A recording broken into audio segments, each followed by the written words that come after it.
মিলাদের মধ্যে দুরূদ পড়তে পড়তে নবীর সম্মানে দাঁড়ায় যাওয়া, এটার নাম হলো কিয়াম। আমি একটা কথা প্রায় বলি, নবীর সম্মানে যদি দুরূদ পড়তে পড়তে দাঁড়ায় যাওয়া লাগে, তাহলে তো আল্লাহর সম্মানে কোরআন পড়তে পড়তে লাফানো উচিত। নবীজির ভালোবাসায় নবীকে সম্মান করা যায় না? কি বলেন, যায় কি যায় না? এগুলো নিয়ে ফতোয়াবাজি করেন কেন? আপনি পড়বেন না, এটা আপনার ব্যাপার। আপনার বাবা দাদা যারা, তারা পড়ে গেছেন। আপনারা বলেন পৃথিবীর কোন কেতাবে ইয়া নবী সালামু আলাইকা নাই। নাম বুখারী শরীফ, হামিদিয়া লাইব্রেরি লিমিটেড, 65 চক সার্কুলার রোড। এটা লিখছেন শাইখুল হাদিস আল্লামা আজিজুল হক সাহেব রহমতুল্লাহ আলাইহি। আসসালামু আলাইকুম ওয়া রাহমাতুল্লাহি ওয়া বারাকাতুহু। দর্শক শ্রোতা, আশা করি সবাই ভালো আছেন। আপনারা সবাই জানেন যে নতুন ঘর বা নতুন দোকান উঠালে সেখানে মিলাদ মাহফিল দেওয়া হয়, সেখানে কিছু সিন্নির ব্যবস্থা করা হয় এবং কি প্রথমে কোরআন তেলাওয়াত এবং কি নবীর শান দিয়ে শুরু করা হয়। দর্শক শ্রোতা, সেটা নাকি জায়েজ নেই এবং কি কোরআন হাদিসে কোথাও নেই এবং কি তার কোনো সওয়াবও নেই। এই বিষয়ে কথা বলেছেন আহমদুল্লাহ সাহেব। তবে তার প্রতি উত্তরের জবাব দিয়েছেন উসমান গনি সালিহি সাহেব। আজকে আপনাদেরকে এই ভিডিওতে বিস্তারিত দেখাবো।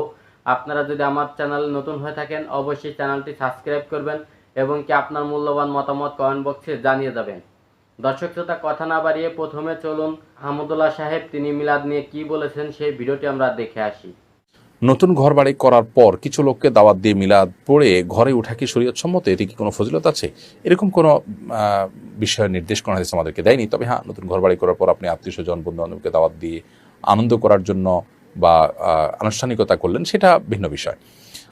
বাট এটা করলে বরকত হবে এমন কোনো কথা নেই। আর মিলাদের তো কোনো সুযোগই নেই, কারণ আমরা নতুন ঘর বাড়ি হলে সেখানে মিলাদ দিতে হবে, মিলাদ দিলে সওয়াব হবে, বরকত হবে, এরকম কোনো কথা কোনো আছে আমাদেরকে বলে নাই। আমরা মনে করি এরকম কিছু বানিয়ে নেওয়া সঠিক হবে না। দুরূদের পাশাপাশি মিলাদের মধ্যে দুরূদ পড়তে পড়তে নবীর সম্মানে দাঁড়ায় যাওয়া, এটার নাম হলো কিয়াম।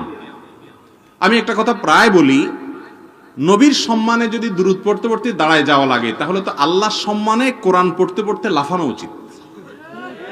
ঠিক না ঠিক বলেন? নবীর সম্মানে দুরূদ পড়তে পড়তে যদি দাঁড়ায় যাওয়া লাগে, তাহলে তো কোরআন তেলাওয়াতের সময়, কোরআন আল্লাহর কালাম, ওইটা করার সময় তো ফ্যানে ঝুলে থাকা উচিত। দর্শক শ্রোতা, আপনারা দেখতে পেয়েছেন আহমদুল্লাহ সাহেব তিনি মিলাদ শরীফ নিয়ে কি বলেছেন, যে কোরআন হাদিসে কোথাও নেই এবং কি এটা নাজায়েজ, এটা করা যাবে না এবং কি এটার কোনো সওয়াবই নেই। আসলেই কি কোরআন হাদিসে কোথাও নেই মিলাদ কিয়ামের কথা? এবং কি মিলাদ কিয়াম করলে যেখানে কোরআন শরীফ পাঠ করা হয় এবং কি নবীর সম্মান পাঠ করা হয়, ওলি আল্লাহর সম্মান পাঠ করা হয়, এটার কি কোনো সওয়াব নেই? সেই বিষয়ে মুখ খুলেছেন উসমান গনি সালিহি হুজুর। চলুন তার মুখে আমরা সেই দলিলটা শুনে আসি। নবীজির ভালোবাসায় নবীকে সম্মান করা যায় না? কি বলেন, যায় কি যায় না? এগুলো নিয়ে ফতোয়াবাজি করেন কেন? আপনি পড়বেন না, এটা আপনার ব্যাপার। আপনার বাবা দাদা যারা, তারা পড়ে গেছেন। আপনারা বলেন পৃথিবীর কোন কেতাবে ইয়া নবী সালামু আলাইকা নাই। আপনারা বলেন পৃথিবীর কোন কেতাবে ইয়া নবী সালামু আলাইকা নাই। আমি শুধু আপনাদেরকে, কারোর সাথে আমাদের কোনো দুশ্মনী না, আমরা শুধু এতটুকু আপনাদেরকে বলে দিব, যারা বলেন ইয়া নবী সালামু আলাইকা নাই, এই যে আমার কাছে একটা কিতাব, নাম বুখারী শরীফ, হামিদিয়া লাইব্রেরি লিমিটেড, 65 চক সার্কুলার রোড। এটা লিখছেন শাইখুল হাদিস আল্লামা আজিজুল হক সাহেব রহমতুল্লাহ আলাইহি। শাইখুল হাদিস সাহেব প্রথম বুখারী শরীফের, বলা হয় যে উনি প্রথম বুখারী শরীফের বঙ্গানুবাদ করেছেন। এইটার আপনার 36 পৃষ্ঠায় হুজুর দেখেন লেখা আছে বেলাদাত বা শুভ জন্ম, আছে না? আছে। এরপর কাজ্জাকুম মিনাল্লাহি নূর, এগুলো নিয়ে আসছেন, নবীর জন্মের সবগুলো নিয়ে আসছেন জুরকানি থেকে, ও নিয়ে আসছেন বর্ণনাগুলো। নিয়ে আসার পরে তিনি 37 পৃষ্ঠায় লিখেছেন সৃষ্টির প্রাণ পেয়ারা রসুল মুস্তাফা নবী সাল্লাল্লাহু আলাইহি ওয়াসাল্লামের আবির্ভাবে আনন্দের হিল্লোল উঠিল সমগ্র ধরণীতে, যাহার খাতিরে আরশ কুরসি লৌহ কালাম আসমান জমিন মানুষ ফেরেশতা সৃষ্টি, আজ তিনি আসিয়াছেন শত ঊর্ধ্বের ঊর্ধ্ব হইতে এই ধূলির ধরণীতে, তাই হর্ষে আনন্দে সমাদৃত করিয়াছে তাহাকে নিখিল সৃষ্টি, অভিনন্দন জানাইয়াছে তাহাকে সমস্ত প্রকৃতি, বহিয়াছে সকলের উপর আনন্দের বন্যা ধারা। এরপর তিনি লিখেছেন, দেখেন, ইয়া নবী সালাম আলাইকা, ইয়া রাসূল সালাম আলাইকা, ইয়া হাবিব সালাম আলাইকা, সালাওয়াতুল্লাহ আলাইকা।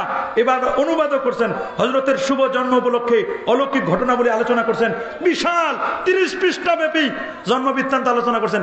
আপনারা বললেন পৃথিবীর কোনো কেতাবে নাই।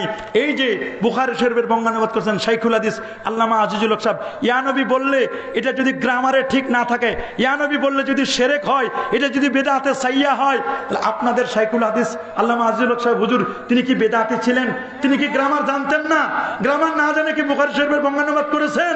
আপনারা একটু আপনাদের মুরব্বির দিকে একটু তাকায় দেখেন, আপনাদের মুরব্বি কি করছেন? কোরআন হাদিসে ধরে নিলাম, কোরআন হাদিসের কথাও কোনো দলিল নাই, আপনারা কেন লেখলেন তাহলে ইয়া নবী সালাম আলাইকা? এইটা আগে রদ করেন, কথা বলেন ঠিক কিনা? আর রদ আর কি করবেন? আপনাদের পূর্বপুরুষ যারা সবাই মিলাদ করেছে, কিয়াম করেছে, আপনারা বলেন রাসূলুল্লাহকে ইয়া রাসূলুল্লাহ বলার শিরক, বলি ইয়া রাসূলুল্লাহ স্লোগান দিলে ওই শিরক। অথচ আমার কাছে দেখেন মুনাজাতে মাকবুল আশরাফ আলী থানভী সাহেব, উনার লেখা কিতাব মুনাজাতে মাকবুল সবাই জানেন আপনারা। উনি কি লিখছেন? লিখছেন আগেসনি ইয়া রাসূলুল্লাহ ইন্নী লামাকবুল, হুজুর আগেসনি আমার সাহায্য করেন, ইয়া রাসূলুল্লাহ ও আল্লাহর রাসূল আমার সাহায্য করেন, আমি ভারতের থানা ভবন থানভী এলাকা থেকে। এটা কত পৃষ্ঠা? এটা হলো আপনার 237 পৃষ্ঠায় আল্লাহর নবীকে 4500 কিলোমিটার দূর থেকে ভারত থেকে আশরাফ আলী থানভী সাহেব বলেন আগেসনি ইয়া রাসূলুল্লাহ ও আল্লাহর রাসূল আমারে সাহায্য করেন। যদি আশরাফ আলী সাহেব আগেসনি ইয়া রাসূলুল্লাহ বর্তমান থানা ভবন থেকে, আমরা কেন এখান থেকে ইয়া রাসূলুল্লাহ বলতে পারবো না? আগে আপনাদের কিতাবগুলো সংশোধন করেন। তারপর কি লিখছেন? তারাহাম ইয়া ইবনা আমেনা, হে আমেনার ছেলে আমারে রহম করো। তারাহাম, হে আমেনার ছেলে আমারে রহম করো। তিনি বলছেন ইবনা আমেনা, আমেনার ছেলে, নামও বলে নাই। আর আমরা বলি ইয়া মুহাম্মদ, আমরা বলি ইয়া নবীজি, হে আমার নবী সালামুন আলাইকা, আপনার প্রতি শান্তি বর্ষিত হোক। কয় ইয়া নবী নাকি শিরক? তোমাদের এটা শিরক হয় না, আর আমরা বললে শিরক হয়। একটু চিন্তা ভাবনা করে কথা